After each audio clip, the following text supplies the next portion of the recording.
I'm Nora Segura-Barpal, she, her pronouns, Executive Director and co-founder of the Music Inclusion Coalition. And I'm Alma Ramos, pronoun she, hers, and I'm the CEO of Full Bloom Consulting. The Preservation Project podcast and archive were created to uplift artistic voices of dissent. Art is an important part of preserving our voices, our culture, and our history. We created this podcast as a platform to share information, encourage artists to continue making art that represents their communities, and to talk about the place art has in protests throughout history. The archive is intended to ensure that these stories live on and that our voices can't be erased. We have always been here, we will always be here. Your art, your joy, your existence is an act of protest, and that is absolutely beautiful. The Music Inclusion Coalition is a 501c3. Your donations ensure we can continue our work, and they are tax deductible. If you have the ability, please, please, please consider donating and helping us continue this project.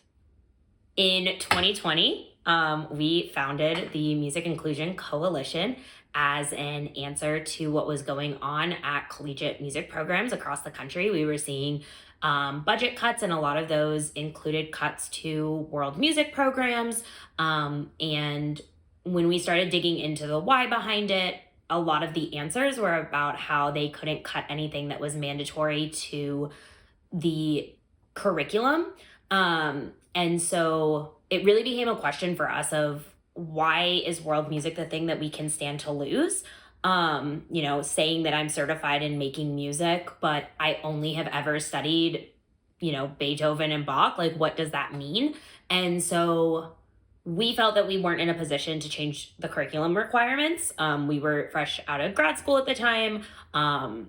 We weren't experts in curriculum. And so we built the Music Inclusion Coalition to try and at least change the conversation. So during COVID, everyone was going to be auditioning virtually for really like the first time ever.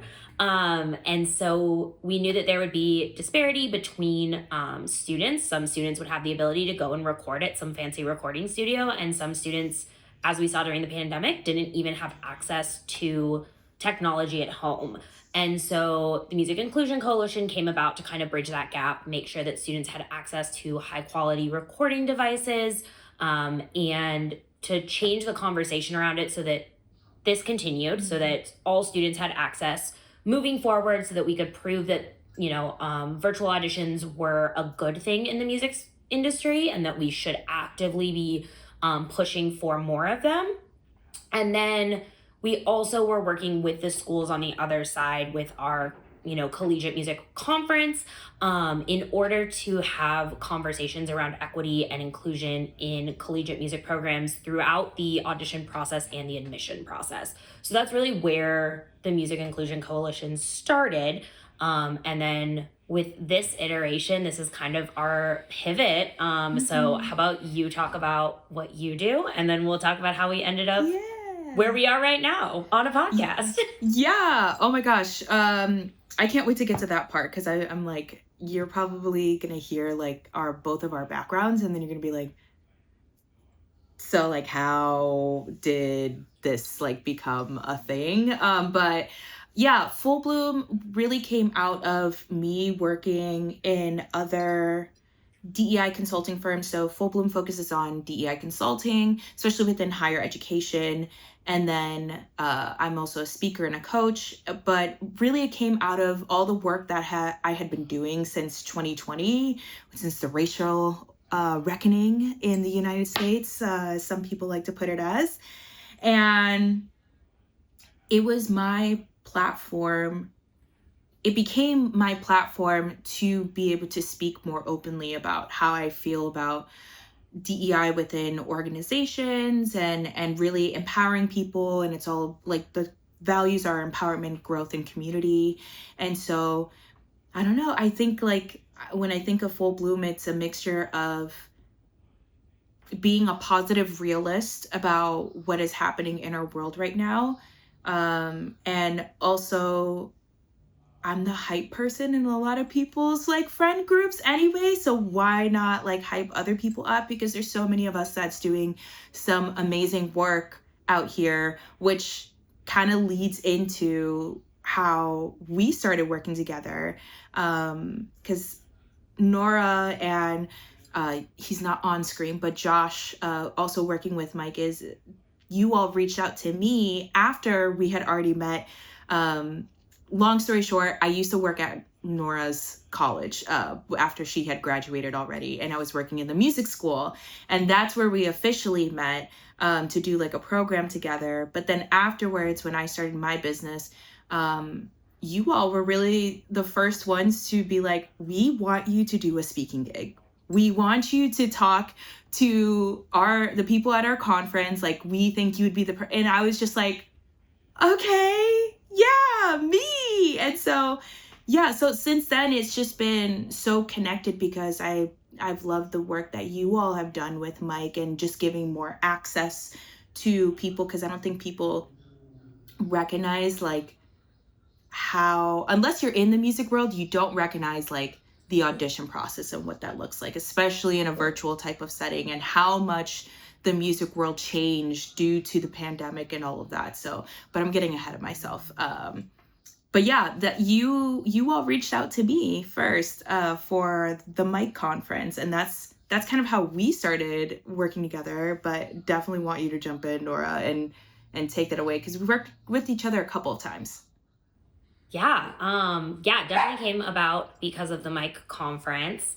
And you have such a depth of knowledge around both the music industry, and performance and all of those pieces, and then also such complexity in the DEI space. And I think that that's one thing that we absolutely love about you. One of the many things, but I think that there's kind of this misconception too, that just because you belong to these groups that you can be the figurehead for DEI. I see that at like a lot of different places that I work, and being a member of a minority group and being someone that really knows DEI work are separate. And we shouldn't place that responsibility on anyone, and B, there's just so much complexity in DEI work that you can't expect just anyone to know.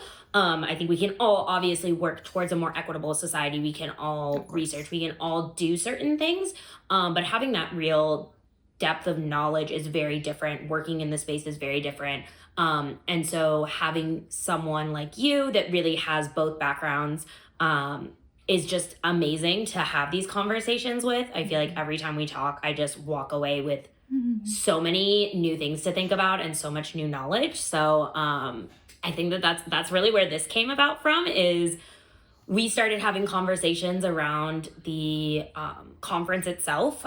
We were seeing a decline in attendance because a lot of DEI consultants, a lot of admission directors for these universities were telling us that they didn't have the budget anymore for DEI work, that was being like taken away. And that was prior to the federal funding issues that we're now seeing.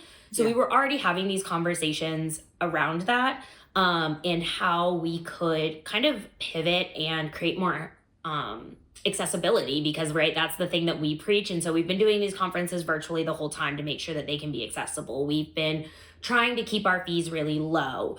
But even with all of the things we were trying to do, we were finding that schools, and really the deans of the schools, were not giving the money to be able to attend. And so we were already talking about this pivot into maybe a podcast, maybe videos, like what were we going to do in order to continue these conversations, but have more access for more people. And once the current administration took over and we saw even more cuts to DEI funding, not even being allowed to have those conversations anymore, I think we kind of fast-tracked this a little bit more and wanted to hop into the conversation immediately. And so when all of that was going on, when we were starting to have these pivots, you were one of like the most dynamic people that we had at the conference. We obviously just gel so well. We also consider you at this point just a friend of ours. You're just part of the Mike family. So it just like totally made sense to bring you on and to do this kind of conversation. So I think really the purpose of this overarching was originally it was really going to continue to focus on collegiate music programs, right? That's what we had originally talked about with this. And then with the change in administration, with all of these funding cuts, with all of this kind of censorship of art happening, all these Yeah. other things going on, we really wanted to pivot into more conversations around what that means, why it matters, those sorts of conversations, as well as, how do you continue making art during times like this? Why should you continue making Yeah. art? Having conversations around protest art, what that means, what that can look like. How do you create that safely? How do you make sure that your art lives past this administration? A lot of those conversations. So I think that Yeah. we're kind of pivoting into a much broader topic. And so, as someone that has such a depth of knowledge in this area, in the arts, I feel like we have very different arts backgrounds as Yeah, well. for sure. I feel like it's such a fun conversation always to have with you because I think we just come at it from such different angles always. And like the examples I would use are so different than the ones you would use. And like the areas that we both kind of are super deep into are a little bit different. Right. And so I'm super excited to have these conversations. Yeah. Yeah. And so I think there's just so much alignment with everything that we do, because even though I don't just focus on music now and the work that I do, I'm always going to be a musician regardless of where I am. And I'm always going to get like psyched about these types of opportunities, and also just being able to um, discuss about these things that I can't talk to regular people about. And not to say that music and art people aren't regular, but we're just different. It's just the nerdiness, the geekiness that we get about it, but also it's the deeper love for art.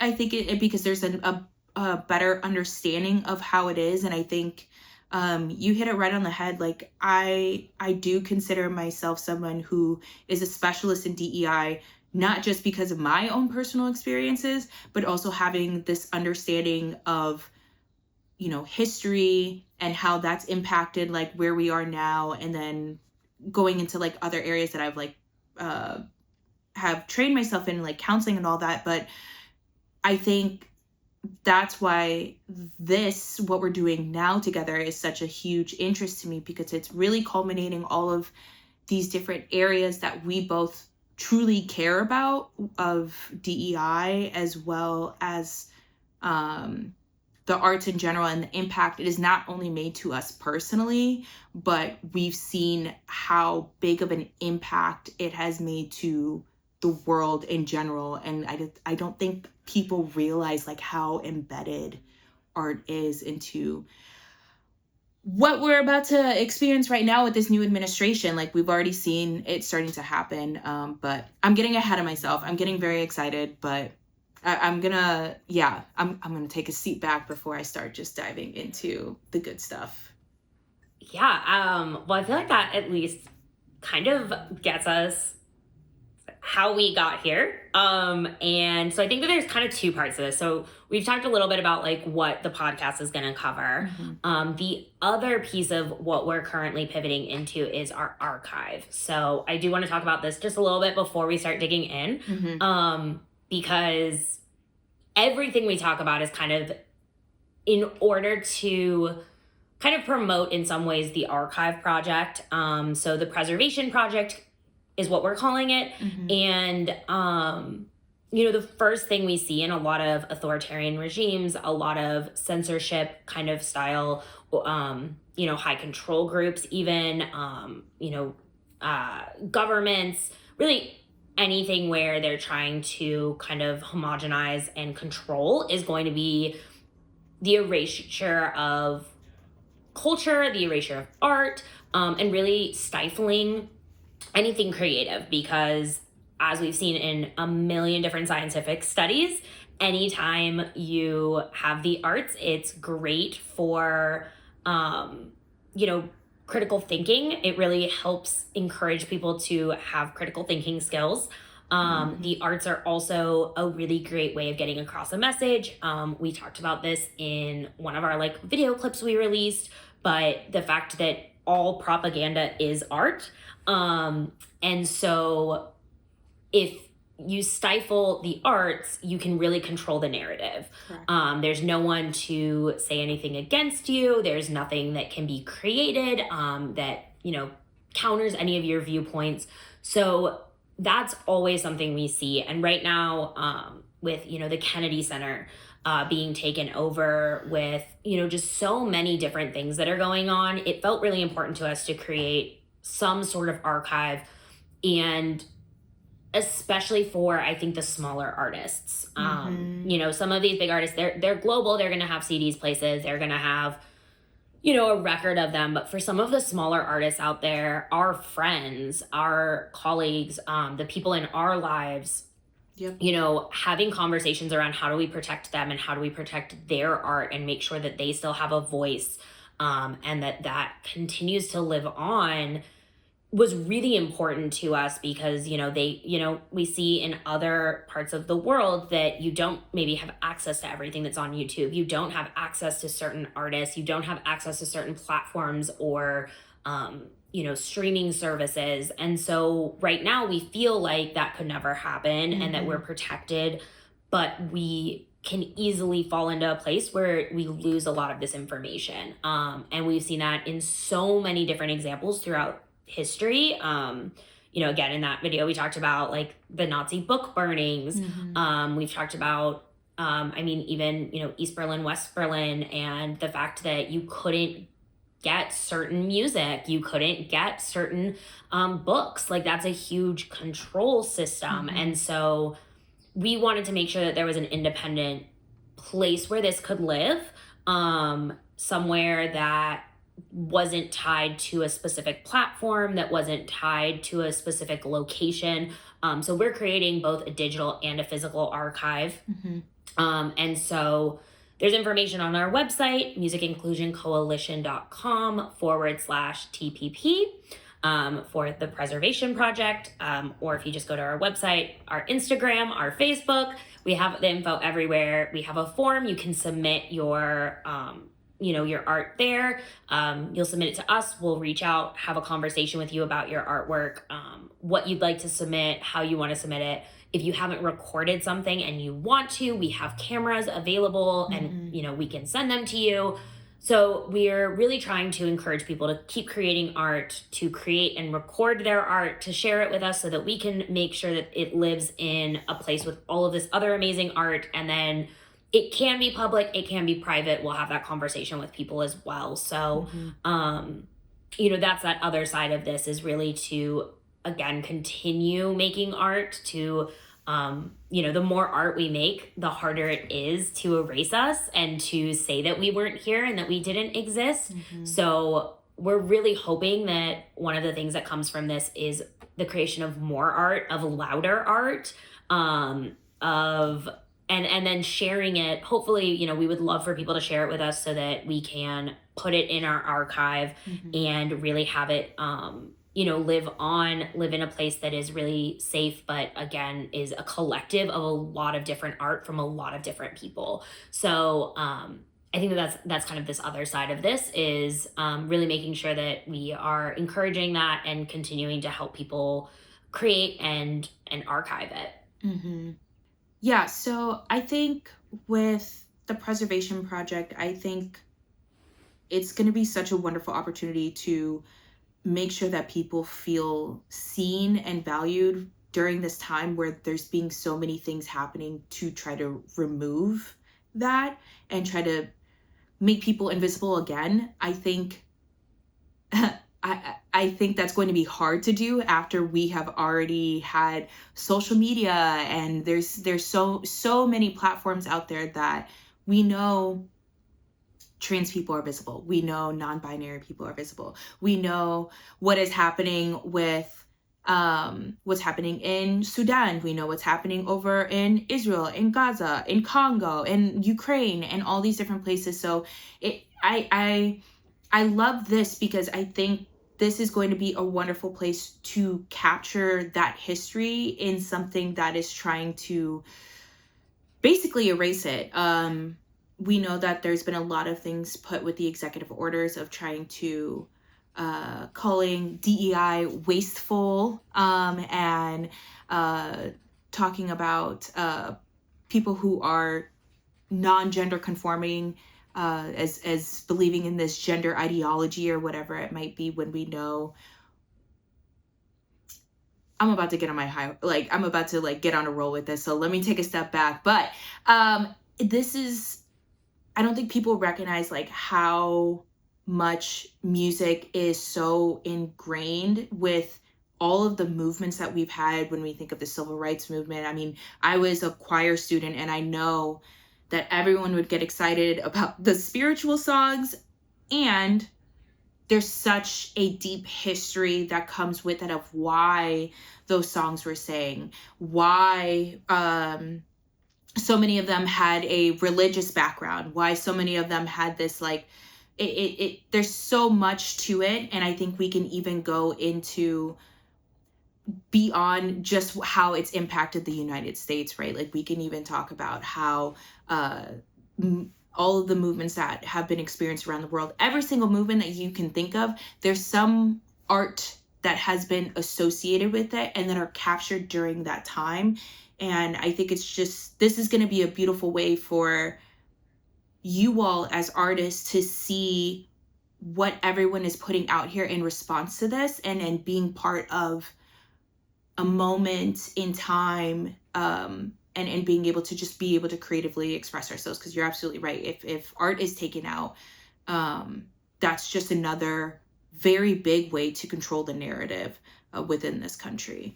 Yeah, absolutely. And I think, when you say that art is attached to every movement, I think it's so easy to forget just how ingrained it is. I mean, for example, the founding of America, the first, the writing of common sense, right? Like that was a huge part of it. Mm-hmm. And just, the pamphlets that were going out, was the way that they created dissent, and they created the conversation around breaking away as the colonies. And it's so easy to forget that, I think, or to not necessarily think of that as art, but the art of spreading that message, the Yes. art of writing it in a way that got people on board. No matter what your message is, if you aren't great at spreading it, it doesn't matter. If you don't if you can't tell people, if you can't communicate that message, how do you build a coalition of people to then take action? Correct. And so I think that's a really interesting point that you bring up. And I think we can look at it in so many ways, like you said, around the world, but even here at home, the very beginning of what started this, this country is art. If it weren't for that, we wouldn't be in the position that we are. So, I think that is a lot of the conversations we'll be having are around these different kind of points in history. And I think, you brought up the civil rights movement. And I know we're really excited that we're going to be bringing someone on to talk about the art during the AIDS epidemic and how that helped capture attention and change the narrative, and help queer people be seen as people, and not, I think that there were so many conversations at the time around how it was deserved, or how, we didn't need to fix the problem as a country. And when you humanize people, when you, show that, and it's so easy to do through art. I think that's, the main way that we all connect.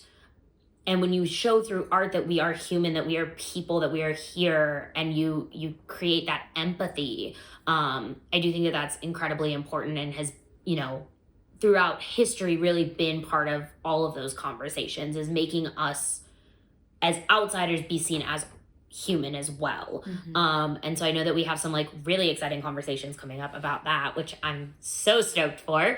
But yeah, so just those different pieces throughout time, there's been so many, I could ready to timeline it all out. Yeah, I was if we weren't on the pace myself. Timer right now. We are on a timer. Josh does have us on a timer. He is counting down in the conversation over here, so we won't do that, but we could definitely go on for a while about it. So I think that those are kind of like our big highlights of like Mhm. why we're here, why this podcast, why now. Mhm.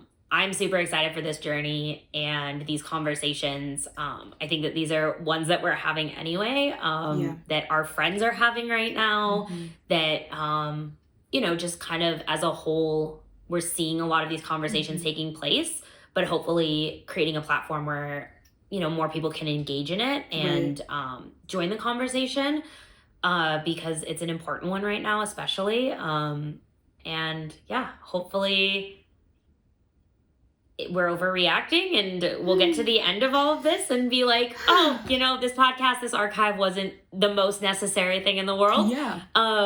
But I'm excited to at least have more conversations about how we can use art for social justice, how we can use art to promote the greater good, and hopefully some good comes of it. Yeah. And we can bring some cool people on and have some cool conversations. Yeah, we definitely want to hear from you all as like people who are listening to this, and send artists our way that we should be listening to that are contributing to different types of movements, and how they are highlighting um just the experiences of different marginalized people here, whether it's in, and I'm talking like, I think you all need to understand, me and Nora have alone, and we're not even including Josh in this, who is also a music nerd to this, us alone, we are talking about a huge array, like huge range of genres for music. So everything from like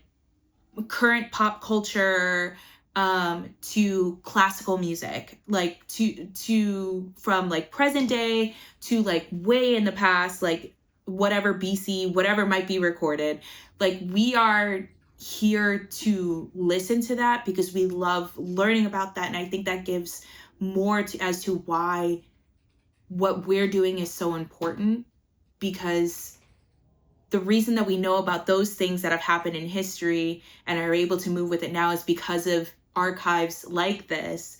And we want to continue providing that space for people who love art. You don't have to be a musician to like appreciate this. If you love music, if you love poetry, if you love paintings or whatever, I really am like a music person through and through, so I can't tell you any other type of arts other than that. But if you love that, this is why this is so important to us, because we love it too, and we know how impactful it is into everything that we do as a human being just moving through this world. So I'm super excited to be doing this with you, Nora, and I can't wait to continue to like nerd out with you and just be ourselves. Yeah. I think that that's the best part of Mike and Full Bloom, is definitely that I don't feel like we have to censor at all. Like we come to the conference and we say everything we feel Yeah. about what's going on, and it's definitely not censored and not always like what people want to hear. But I think it's important. And so I love that we now have this space to do that. I did just want to echo what you had said about, you don't have to be a professional artist. And I just really want to echo that in especially the archive space. Absolutely do not need to be a professional in order to submit your work. It can be absolutely anything. It, can be incomplete. Everything is welcome. Documenting anything feels very important right now. And I think, I always bring up the example, and I'm sure people get sick of hearing about this example, but I Never Saw Another Butterfly is truly like one of the most impactful things I ever read. I read it very young, so that's part of it. I also come from a family that is Jewish and fled persecution. So I think for me, it was very impactful for those reasons, but it was all written by children that were in a concentration camp. They were not professionals. Many of them never got to become professional artists. And that was something that really stuck with me, was that there is, there was so much value in that. There were so many things that were said that just resonate so deeply and really showed their experience, and their, what they were going through without ever having been a professional, without ever having people explained to them why art mattered. Even like they were there and they created art, and that's why we know that they were there. And so I think just to really reiterate that anyone is welcome to send us stuff. Please, please, please fill out our form. Please, please let us, have the honor of keeping your artwork safe, because we take it very seriously, and we really think that this is important to, document everything and everyone, so that, everyone can be seen and heard. So, yeah. That's my high horse for the day. The Music Inclusion Coalition is a 501c3. Your donations ensure we can continue our work, and they are tax deductible. If you have the ability, please, please, please consider donating and helping us continue this project.